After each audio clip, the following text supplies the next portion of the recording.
The devil has said some weird stuff before, but there are some things that are just too scary to forget. Here are the top 5 messages from the devil that are too real to ignore. Number 5 on this list is the purple golf cart. Never would I have thought that a purple golf cart would be so scary, but in this case, it absolutely is. Jeremy is a 31-year-old man who just over a decade ago lost his father. On the day that his father died, though, he received a crazy message, one that haunts him to this day. It was early in the morning and Jeremy was on his way to work. His phone rang. It was an unknown caller. Jeremy picked it up anyways. He said hello, but at first the line was flat. He could tell that somebody was on the other end, but they didn't say anything back at all. He said hello again and nothing. Just as he was about to hang up, a muffled voice that sounded very similar to his father's spoke up. His father's voice was soft and there was something wrong. It almost felt as if his father was being forced to speak. He told Jeremy to beware the purple golf cart and that if he saw it, it meant that he was going to go straight to hell. Then, before Jeremy could ask any questions, a loud, maniacal laugh was heard over the receiver and the phone hung up. Obviously, he was pretty freaked out at this point, so he quickly dialed up his dad. No answer though. Then he called his mom. When she picked up, she was in tears. She told him that she was just about to call him and that his father had just passed away. He was out on the golf course driving around a purple golf cart and the cart's brakes stopped working and he accidentally drove straight over a cliff. From that day forward, Jeremy is a full believer in the devil and in hell. He's told this story many times and thinks that when he received that unknown phone call, it was actually his dad calling him from hell. The devil was forcing him to call his son, and that maniacal laugh at the end of the call was the devil himself cackling at the entire situation. Jeremy hasn't come within a golf course ever since that call and refuses to. Golf carts, or frankly anything golf related, is strictly off limits for him because he believes if he sets foot inside or even sees a purple golf cart, that could be the end of him.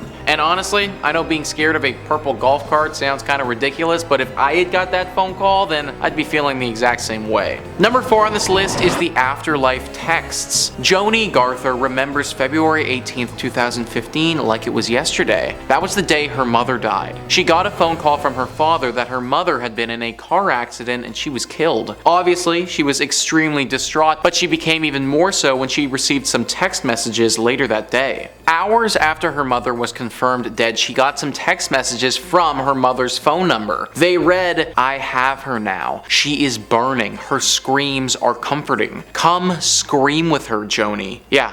Pretty unsettling, especially when this is coming from your dead mother's phone. They checked her mother's phone and nothing was there, no record of these messages at all. The police investigated, but they couldn't find anything significant either. Joni has never been able to get over those messages and they've haunted her for a long time. She's pretty sure that it was the devil messaging her and that her mother was with him. Number 3 on this list is the Exorcism. Stephen Rossetti is a priest and psychologist and is a well-respected member in the community, having appeared on many talk shows before. He's well known for performing an absolute boatload of exorcisms. Like, this dude knows how to exorcise a demon. In fact, Stephen performs roughly 20 exorcisms per week and he has a literal whole crew that travels with him to help him do this. We're talking about the Drake of exorcist people here. Because he's so well known in this exorcist community, it's fair to assume that the demonic community, if there even is one of those, knows about him well and probably isn't too fond of him. Well, that has certainly been made abundantly clear, especially from the text messages that he received from potentially the devil. In one of his more recent exorcisms where he dealt with a teenage girl, the family of this girl, and him included, got some super scary and very threatening messages. The messages read, "Her torments start now, priests, all night. While you and that friend of yours sleep, we will make her bleed. We will make her blood." Yeah,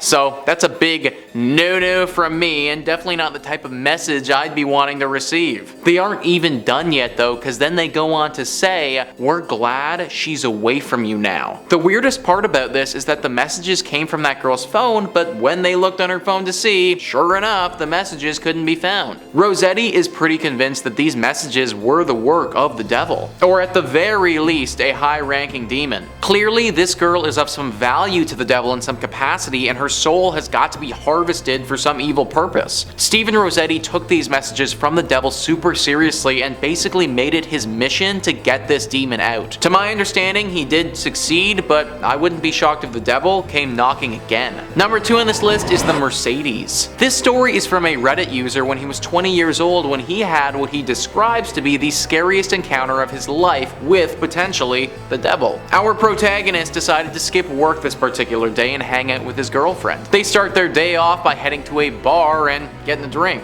I must say, so far I'm pretty jealous of this guy. Anyways, when they arrive at the bar, it's empty. After a few minutes though, something super weird happens. A man, dressed very proper in a black suit, looking like a very serious fellow, enters the bar and then decides to sit directly between the pair of them. Yeah, pretty creepy considering the entire place is empty. So now they're separated by this dude, but before they say anything at all, the man starts running his fingers on the table. He does this in a way that hypnotizes both our guy and his girlfriend. Then this weird guy says, "I notice you're a man who pays attention to detail. I'm also a man who pays attention to detail." Our guy snaps out of his trance and then notices that this dude sitting between them has piercing gray eyes, long fingernails, and keeps licking his lips. At this point, he tells his girlfriend to go to the washroom. She does so immediately, also sensing that something might not be right. Right as his girlfriend leaves, the man turns to him and says, "You were supposed to go fishing today. If you had, I would have drowned you in that ocean.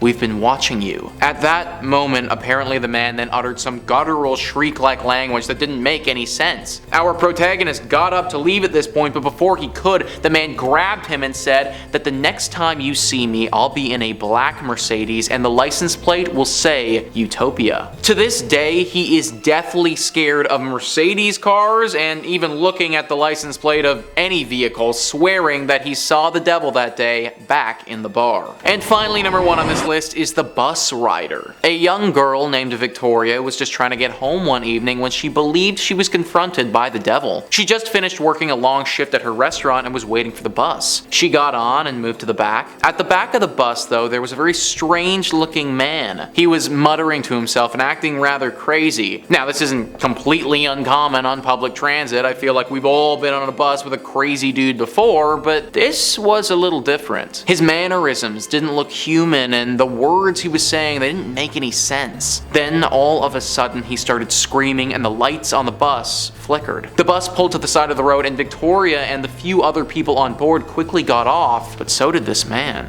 Right as the bus pulled off, luckily another bus on the same route was only a stop behind. It pulled up and everybody got on, but Victoria was too late. The bus was trying to trap the crazy man out, but in the process also trapped out her. Now it was just her, this man, and the other bus driver on the original bus late at night on the side of the road. She then tried to make a beeline for the other original bus, but the crazy man stepped in front of her. He grabbed both of her arms and his eyes rolled to the back of his head. She was squirming and trying to break free, but she couldn't. Then his mouth opened far wider than it ever should be able to, and inside his mouth she saw the face of the devil. It said to her, "Eat my blood, Victoria. Your flesh will be succulent milk." She screamed in terror, and right as she did so, the original bus driver came to her rescue and smacked the crazy man across the head. The pair ran onto the original bus and drove away. After that evening, she never took the bus again and constantly lives in fear of the devilish bus rider. But there you have it, guys. That is our list of the top 5 messages from the devil that are too real to ignore. Please let me know in the comments down below what you thought about this list and some other crazy devilish messages that you may know about. Also, please hit the like and subscribe button. Thank you so much for watching. I've been your host, Nicholas Playlog, and I'll catch you next time.